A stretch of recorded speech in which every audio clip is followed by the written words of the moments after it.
Good evening, everyone. I'm Mayor Steinberg, the Mayor of Sacramento, and I want to welcome all of you to A Shot of Truth, the first of several live streams that I am hosting to talk about the crucial life and death issue of vaccination. I'm pleased to be joined tonight by two experts who are going to give us a real life view of why vaccination matters, what the impact of the high percentage of people in Sacramento County not being vaccinated means to the healthcare system.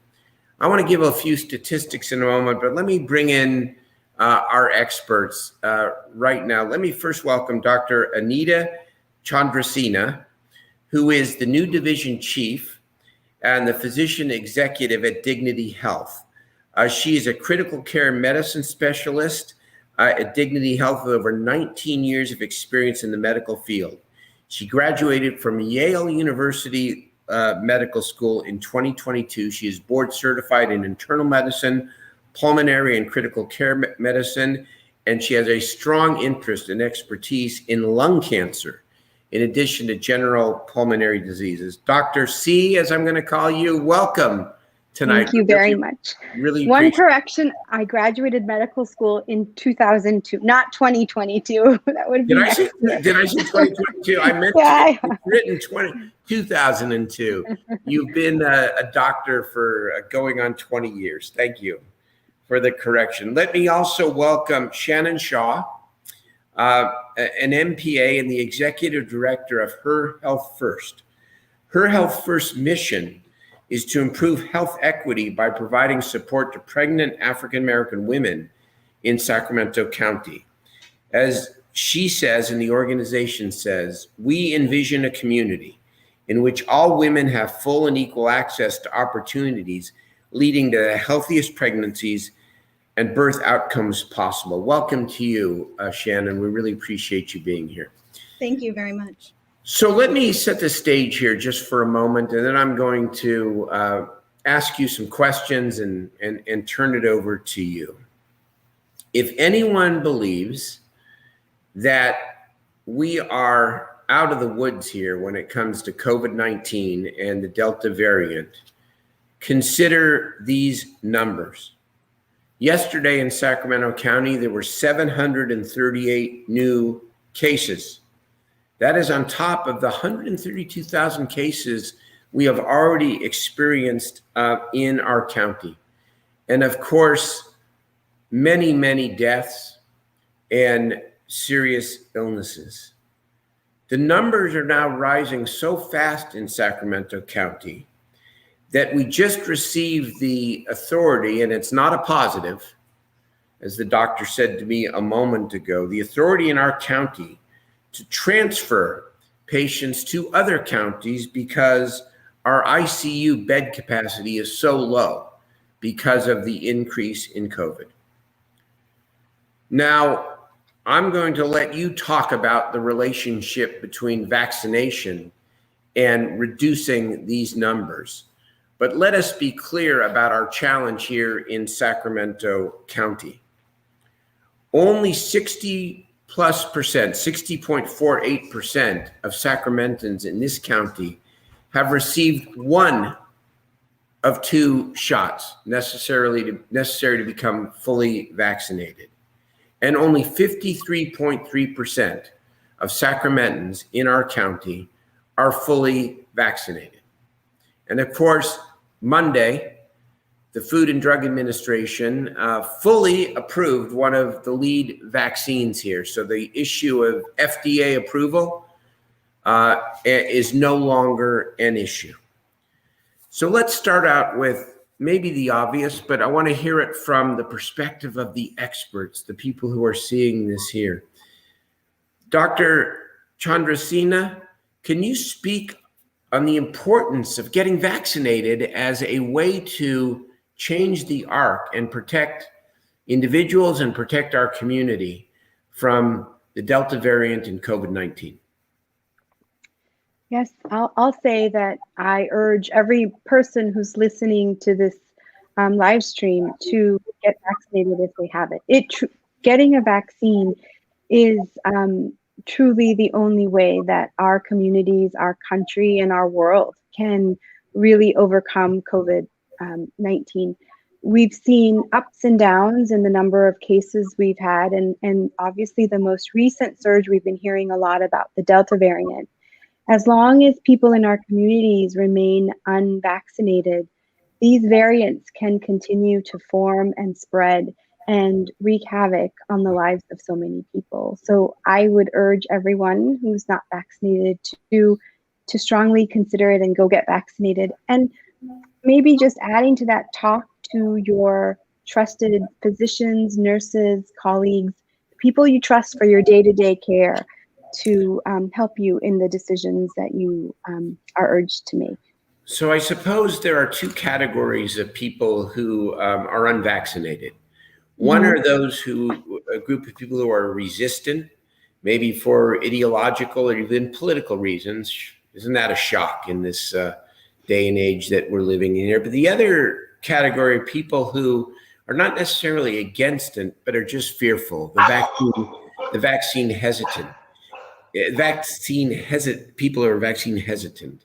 So can you just talk medically about what a vaccine does and how it prevents serious illness, hospitalization, and or death, even if you get COVID-19?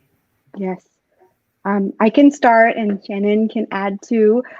So what a vaccine does is, and especially the mRNA vaccines, these are a newer strategy to providing vaccinations that we now have in our arsenal.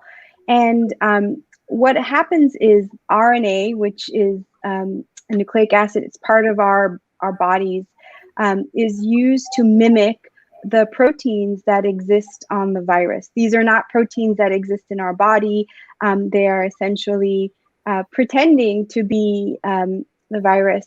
They then get introduced to our immune system, and because it's considered a foreign entity, an immune reaction occurs. And that reaction can cause us to feel normal side effects of a vaccine, which are fatigue, a fever, a slight headache. And those are really signs that our immune system is doing what it's supposed to do in response to the vaccine. The reason that protects us is that the next time our immune system is exposed to that same protein is going to be in the form of a virus as it's circulating in our communities. And our immune system then is equipped with antibodies, which it can ramp up production of to fight that virus so that it doesn't invade our body and cause a serious infection. We know that the vaccines are not 100%. No vaccine that we've ever seen in humanity is 100% effective, but it can prevent serious complications and death, which is really the most important thing that a vaccine can do. And the hope is that with more people vaccinated, these numbers we're seeing in regards to people who require hospitalization and ICU level of care will hopefully plummet. And eventually we can curb the circulation of the virus in the communities. Shannon, let's bring you into the conversation here. What do you tell your clients, the people you work with who are hesitant about getting the vaccine? I mean, first and foremost, to Dr. Chandrasena's point is we encourage all of our moms to seek out medical advice from their trusted physician, nurses, and medical providers. And then secondly, we try to ensure, we make sure that we are providing all of our clients with medically accurate information, continually referring them back to the CDC website, to Sac County Public Health to get up-to-date and accurate information. So how do you communicate, again, to the people you serve, the benefits of the vaccine versus the risks? Because as the doctor said a moment ago, you may feel some side effects. How do you describe the benefits versus the risks? Well, let's start with Shannon and then we'll turn it back to the doctor.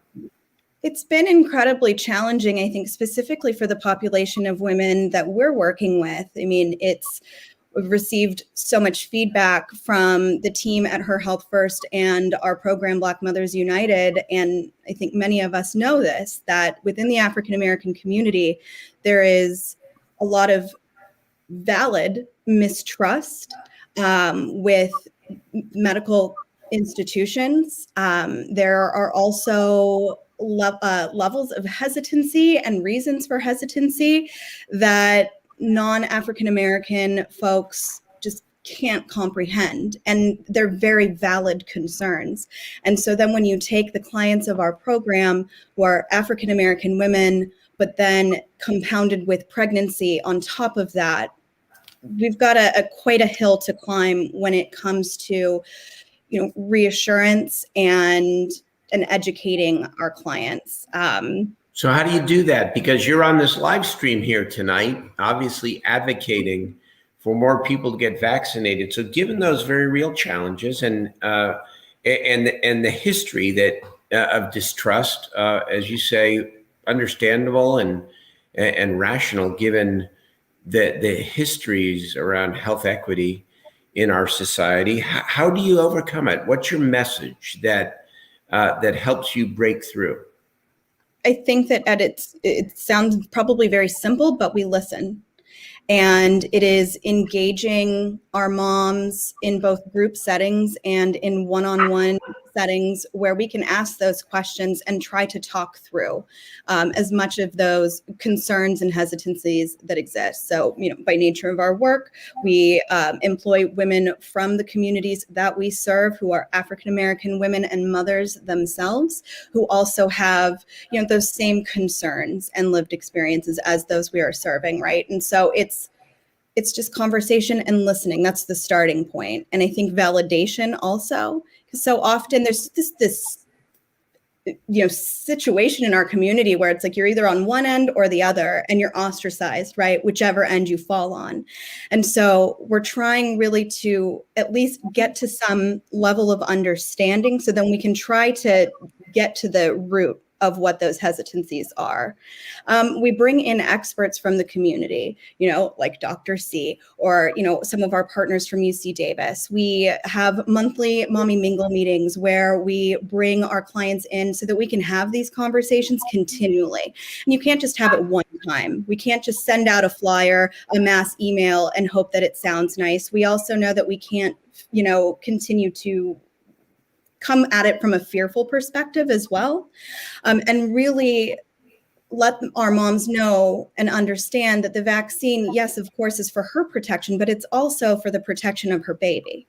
And we know that when mom is vaccinated, then those antibodies are then transferred to her infant, both during pregnancy and then during breastfeeding. And so we really try to educate on the importance of that and the science behind that. And what are the typical fears that you hear from the women that you serve? Describe it a little bit. And then I just want to let the audience understand a little bit of the dialogue. And I appreciate and uphold your approach here, which is that you can't, just demand that people do something that they're fearful of doing. Although here at the city, I'm sort of taking that position that all of our city employees should get vaccinated and pushing it very, very hard. But how do you, what are their fears? Pregnancy, for example, or for lactating moms. What do you hear, and then how do you respond? Yeah, I mean, and again, just to preface, we are 100% for the vaccine and encouraging every person that we come into contact with, making sure that if you don't understand how to get your appointment, that we're helping you figure that out. The fears, birth defects.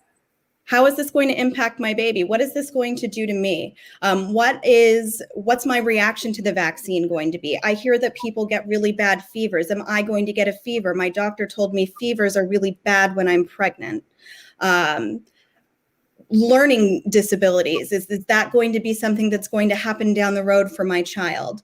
When it comes to breastfeeding, it's similar things. What is in this vaccine, and how is this going to impact my baby? And again, just kind of we give this gentle approach, because when our clients are pregnant, like mama bear is there. You'd be hard pressed to find, a pregnant person who is not, dedicated to doing everything possible to ensure the health of their child. And, it also, a lot of the things that we hear is there's just not enough information as it relates to pregnancy and as it relates to breastfeeding.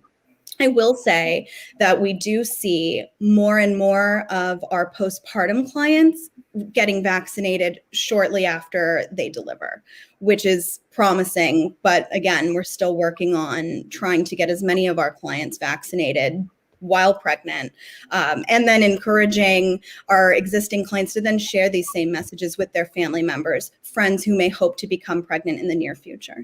Peer-to-peer, family member to family member. So, Dr. Chandrasena, how do you describe the benefits versus the risks and demystify some of the concerns you hear from people who are hesitant to take the vaccine? Yes, I think we have to acknowledge that everything we do, in healthcare has risks associated with it, including this vaccine, the medicines we take over the counter, et cetera. And for those that are reluctant, I think it's an important question that they feel satisfied, that we healthcare providers can address.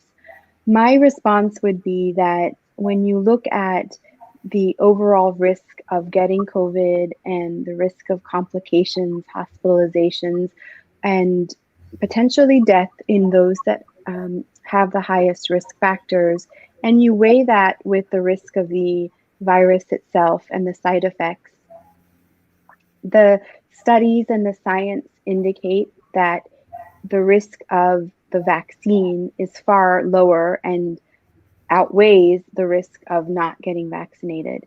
And so I think that for those that are reluctant, I think they just need to let that settle and think about that, talk to their doctors, talk to their friends and family members who've been vaccinated, learn what side effects they had, how they manage them as they think and prepare for getting vaccinated themselves.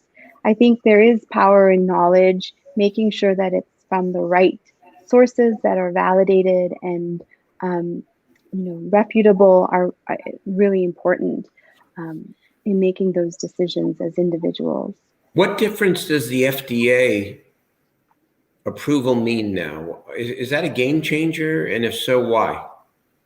I think it's a game changer because one of the many reasons we've heard people being reluctant to get the vaccine was the lack of approval from the FDA and the sentiment that they were being experimented on. And so the FDA took its time, I think, appropriately to review the science, to look at the experience of the vaccines throughout the United States. But because so many of the trials for the vaccine were international, we have data from around the world on the side effects, the profile of those side effects, the risks, to the vaccine and how well they worked in our populations. And so it is a huge win, I think, for the scientific community and those researchers who researched mRNA vaccines, for example, to have this approval. I hope our communities take this as a further stamp of approval as they, consider vaccination for themselves and their families. Shannon, how do you answer that question? Is the FDA approval made your advocacy with the women you serve easier? Certainly. I think so many, first of all, I don't want to be an experiment. This isn't approved. And now that it is, we have that solid backing, and that just further, supports, the education that we're providing. So let me ask you about some of the lead arguments made by those who are hesitant, or at least the lead concerns, and see if you can both address them directly. There are people who ask, why should I get the vaccine when I am still just as likely to transmit COVID even when I'm vaccinated? I mean, that is the experience, if you will, of the Delta variant, the breakthrough cases, people spreading, and of course, even people who've had the vaccine getting sick themselves. So why does this all matter when with this new variant, you can both spread it and you can get it? I can start with that one. So Please. the benefit is really the prevention of death and serious illness. What we're seeing across the country, what we saw in the original studies, there have been some updates in the data released from New York City just in the last week or two that show that even though the vaccines may not protect us from transmitting the virus, they definitely are protecting us in remarkable levels against death and hospitalization. Even in our hospitals today in Dignity Health across Sacramento, the vast majority of patients that are in the ICU or that are dying are those that have been unvaccinated. What's been really sad about that is many of them are young. And so there is the sentiment that death in a COVID patient, especially a young one who's been unvaccinated, is something that is preventable. Maybe it's not 100% preventable, but the risk is definitively lower for death and significant morbidity, as we call it, for those that are vaccinated. Shannon? A very similar response. We just try to express how important it is to protect everyone around us, our children, our family members, but just our community members as a whole. And again, some things that we'll say is that we don't know what the immune system, like what their capacity is of the person standing next to us. And it's our obligation to protect one another. Let me get to another one. Why should we believe the data? Why should we believe, Doctor, what you just said? The data here is limited. It's not as if we have 5 or 10 years worth of study. Why should we trust the data that says there is a correlation between the unvaccinated and people getting seriously ill or dying? I think that's a really hard question. I think it speaks to the root of one of the situations we've seen with the coronavirus itself and the treatment of it, as well as the prevention of its transmission, is the political slant to some of these conversations. I think the reason we should trust the data, especially that from reputable sources like the universities in our communities or the nonprofit organizations in our communities, is that their sole purpose is to try to find ways to help our communities. They have no skin in the game, so to speak, to have a political opinion. The scientists that have worked on coronavirus and other viruses and vaccines throughout our history have really put science ahead of politics. And so I think that the field of medicine has not had a perfect reputation, but as medical professionals, we swear an oath to do no harm to our patients, to do what we can to advocate for them. And it is those reasons that you see so many physicians advocating for vaccination. And again, I tell my own family members, if you trust your doctor to prescribe medications for you when you're sick and you're unwell, talk to them about the vaccine, talk to them about the data yourself. Don't trust the random person on the internet, but the people that you've worked with throughout your life, and talk to them about the science behind it to make sure you're getting the full picture. Shannon? Science isn't political. Medical care is not political. And, it doesn't. It didn't used to be. Well, right. And it shouldn't be, quite frankly. I agree. So let me throw another one at you, which is that, all right, no one expected the Delta variant. There may be other variants. How do we know that these vaccines and the risk in terms of side effects is worth it when the next variant may be around the corner? I think that's a great question. And what we know so far, I think you mentioned that what we have is really short-term data. We don't have years and years of experience with the coronavirus vaccines, and that's absolutely true. We do have years of experience with the technology, though, that goes into developing vaccines. And that technology, those ingredients that are used to make the vaccines, we do have experience with. And so that's some hope that, these vaccines won't cause long-term harm. But you're absolutely right. Time will tell on that front. What we do have is a pandemic that is rapidly taking people's lives across the world. And so we have to balance the unknown with the short-term implications of being vaccinated or not. And certainly on the short term, we've found that the vaccine is safe and easy and safe for us to use and prevents these horrible outcomes. What will be the next Delta variant? I think we're looking at the CDC, the World Health Organizations look at variants of concern, look at numbers of viral types that are percolating in our communities. And so what the science will do is look at those variants and look at the genetic profiles of those variants and potentially customize the next generation of vaccines to make sure that the efficacy of the vaccine potentially matches what is circulating in our communities. That's why we get a flu shot every year, because we know that the variants in influenza can change year over year.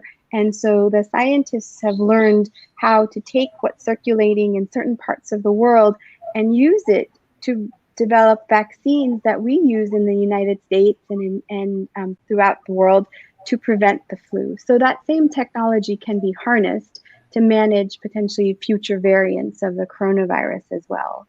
That's really a great point. I'm glad you mentioned the flu shot, because for many people, that just becomes a regular part of our fall or winter routine, and we don't even think about it. And the scientists are keeping up with the variations around the flu. Thank you. Shannon? I don't know if I have much to add to that. Okay, that's okay. I'll ask you first next time. It's okay. So here's another one that is very common, and it's this. I hear you, doctor, and I hear you, Shannon Shaw, but you know what? This is my choice. This is a matter of individual choice. I know I have my answer to that claim, but I would like to hear yours when somebody asserts, and even asserts stubbornly, that it is their choice whether or not to get vaccinated. Well, when it comes to our pregnant clients, it's certainly a choice that is not only impacting the mother, but it's a choice that's directly impacting the infant. And certainly we all have freedom of choice, but not freedom from consequence. And the consequences of those choices, seem to far outweigh getting a shot or not that's proven to be effective. Thank you, doctor. Yes, I agree. I couldn't agree more with Shannon that our choices do have consequences. And I think when we are making these decisions, we have to really think deeply about what would happen if I get sick, or if I, help spread a virus that gets my loved one sick. Those are also, those are the consequences we need to be able to think about and be prepared for if we're not willing to take the prevention methods to keep that from happening. What other myths or inaccuracies are out there that you confront, and how do you respond to them? Here's one that I don't necessarily have a great response to, that I would welcome Dr. C's feedback on. And one of those is, and this relates back to the conversation around the flu shot, is, well, I don't get a flu shot. And sometimes I get the flu and I'm fine.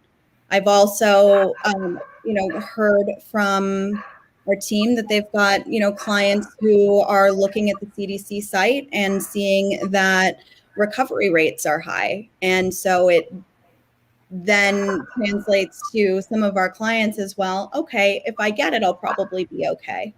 And that's a one that we have some, it's just a hard one to answer. I mean, we know the answer, right? But breaking it down so that it's understood has been hard. So I would welcome, any feedback on how to guide our clients when these comments come up.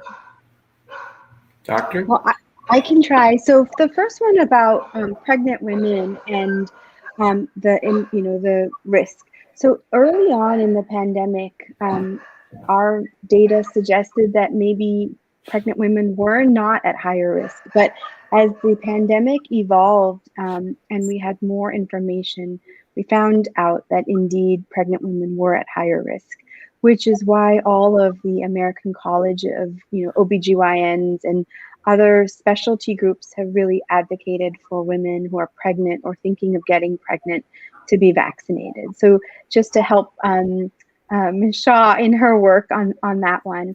And the question about, well, I get the flu sometimes even if I got the flu virus. So, the flu virus is different than COVID, but it is similar in that it can be deadly in certain populations, especially.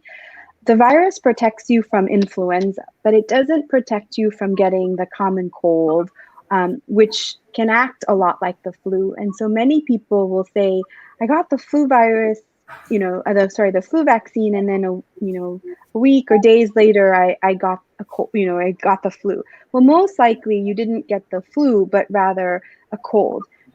Sometimes people also will say, I got the flu vaccine, and then I felt like I got the flu. Well, those symptoms are basically your body fighting against the vaccine and producing the antibodies that prevent you from getting the true influenza virus. And so just like other vaccines, you might get some low-grade fevers or temperatures, aches and pains, you might feel a little bit tired. That's true for almost any type of vaccination. Does that help, Shannon? Did that help? Well, yeah. Dr. C, you didn't give you a chance to answer about any other inaccuracies that you hear among the community or your patients that you would like to respond to. So one common myth that we hear is, well, I've had COVID-19, so therefore I don't need to get the vaccine. Mm-hmm. And the research that we have shows that the response from our immune system to having the vaccine is real. It's unlikely that you'll get the virus again. However, what we're finding is that the sort of length of time that response lasts is shorter than in people who've received the vaccine. And we're also finding that because of the variants, the initial COVID virus that you had maybe a year ago may not, and the antibodies your body produces may not prevent you from getting a Delta variant infection. And so the same would hold true in the future. So, two reasons. One is your immune system wanes faster after a natural infection. That's what we've seen so far than if you've had a vaccine. And two, the natural infection may not be as protective against variants as the vaccine itself. We just got a question in the chat here about whether or not the FDA approval of the Pfizer vaccine is real, and is it a full authorization as opposed to just an extension of the emergency authorization that allowed the vaccine to be distributed? Can you say anything about the FDA approval and whether it was a full and final approval? Yes, it is a full and final approval of the Pfizer COVID vaccine. We are awaiting approval of the Moderna vaccine. What we understand is that it was the request for approval was submitted shortly after, so we anticipate hearing about that in the next few weeks. And the Johnson and Johnson vaccine, came out a couple of months later. And so the data and the trials that are needed to complete the approval packet, so to speak, are still pending. But it is anticipated at some point in the future that too will be submitted for the FDA for full approval. Very soon. So we're coming to the end of our time here, and it has really been a very quick but really informative half hour. And I'm just so appreciative of both of you for your time, but also the fact that, you are on the front lines. And today in Sacramento, we unveiled our annual Walk of Stars award, where we have a star for people of note in our community over time in history. And today, with Patrick Mulvaney at Mulvaney's Restaurant, we unveiled a star that was for all of the people, known and unknown, who have worked in the healthcare field over the last year and a half, our first responders, our police and fire personnel, all those who have put themselves at risk and helped the community and helped so many individuals through this. And you two are among them and represented on that star. So thank you very, very much. But I want to give you the final words. What is your message to the people you serve? What is the message to the community about how we can overcome together? I again just go back to the scary fact that in our county, we have now sought permission to transfer people from our ICUs to other counties because we don't have enough capacity. The numbers are still going up. What is your message? Final word, and then we'll say goodnight. Go ahead, Shannon, you go first. I urge everyone listening and all of our clients and all of our team to continue to promote the vaccination. Please get vaccinated. This is not just for ourselves, for our babies, for our family members, and ultimately our community. If you are still hesitant, if you still have questions, please come see us. Come to the Fruit Ridge Collaborative where we are located. Visit our website, herhealthfirst.org. Contact us, and we will put you in touch with medical experts and medically sound information to help you feel comfortable with your decision to get vaccinated. Thank you very, very much. Last word, Dr. C. I'll say that it's our honor as healthcare providers to take care of our communities. We will do everything we can to support you through this pandemic, but we urge you to do your part and get vaccinated for yourself, for your loved ones, for your family, and for your community. Our healthcare resources are precious, and we want them to be there to take care of you in your time of need. And by getting vaccinated, you will help prevent people from being hospitalized and from sadly dying. And it makes a difference. So don't hesitate. Talk to someone you trust. Talk to your doctor, your nurse that you know that takes care of you, and have a frank discussion with them and listen with an open mind too. You've heard it tonight from two dedicated professionals without an interest or a self-interest, the only interest being for the health of their patients, their clients, and our community. Thank you very much. We'll be back, I think, next week with another edition of the truth here, because I think we heard the truth tonight. Thank you very much, everybody. Good night.